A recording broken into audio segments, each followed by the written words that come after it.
രണ്ടു പതിറ്റാണ്ടായി ഇടമുട്ടം കേന്ദ്രമാക്കി ആരോഗ്യ സേവന രംഗത്ത് പ്രവർത്തിക്കുന്ന Alpha palliative care and dialysis സെന്ററിന് നാട്ടിക നിയോജക മണ്ഡലം MLAയുടെ പ്രത്യേക വികസന ഫണ്ട് 2023-24 നിന്നും 18 ലക്ഷം രൂപയുടെ ആംബുലൻസ് കൈമാറി. തൃശൂർ ജില്ലയിൽ 13 ലിങ്ക് സെന്ററുകളും കിടത്തി ചികിത്സയുള്ള ഹോസ്പീസുമടക്കം നിരവധിയായ രോഗികളുടെ പരിചരണം ഈ സ്ഥാപനത്തിൽ നടക്കുന്നു. അടിയന്തര സാഹചര്യങ്ങളിൽ രോഗികളെ ഹോസ്പിറ്റലിൽ എത്തിക്കുന്നതിനും ഡയാലിസിസ് രോഗികളെ സ്ഥാപനത്തിലേക്ക് എത്തിക്കുന്നതിനും കൊണ്ടുപോകുന്നതിനും ആംബുലൻസ് സേവനം ആവശ്യമായ ഘട്ടത്തിലാണ് സിസി മുകുന്ദൻ MLA പ്രത്യേക വികസന ഫണ്ടിൽ നിന്നും ആംബുലൻസ് അനുവദിച്ചത്. ചടങ്ങിൽ വലപ്പാട് ഗ്രാമപഞ്ചായത്ത് വൈസ് പ്രസിഡന്റ് ജീത്ത് അധ്യക്ഷത വഹിച്ചു.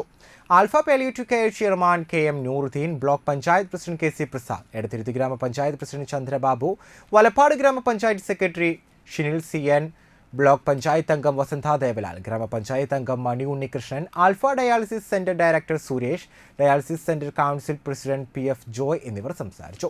ചടങ്ങിന് ശേഷം ആൽഫ ഡയാലിസിസ് സെന്റർ രോഗികളെയും MLA സന്ദർശിച്ചു. മണ്ഡലത്തിലെ പാലിയേറ്റീവ് കെയർ സ്ഥാപനങ്ങൾക്ക് സർക്കാരുമായി ചേർന്ന് നിന്ന് പരമാവധി സഹായങ്ങൾ ലഭ്യമാക്കുമെന്ന് MLA അറിയിച്ചു. പല രോഗികളും എൻ്റെ അടുത്ത് വരാറുണ്ട്. എന്താണ് ആൽഫയുമായി ബന്ധപ്പെട്ട് സഹായം ലഭിക്കുമോ എന്ന് പറയാനായി. അതുമായി ബന്ധപ്പെടുത്തിക്കൊണ്ട് ഇടയ്ക്കിടയ്ക്ക് സുരേഷിനെ ഞാൻ വിളിക്കാറുണ്ട്. സുരേഷ് ഉള്ള ഇടപെടലിൻ്റെ ഫലമായി ആൽഫ സെന്ററുമായി എങ്ങനെ ബന്ധപ്പെടേണ്ടതുണ്ട് എന്ന് സുരേഷ് എന്നോട് പറഞ്ഞതിൻ്റെ അടിസ്ഥാനത്തിൽ അതിൻ്റെ ഇടയിലാണെങ്കിൽ രോഗികൾ എൻ്റെ ചേട്ടനടക്കം ഇതും അതിൽ സഹായം ലഭിക്കാനുള്ള ചില സാഹചര്യങ്ങൾ തീർന്നുവരുത്തായി.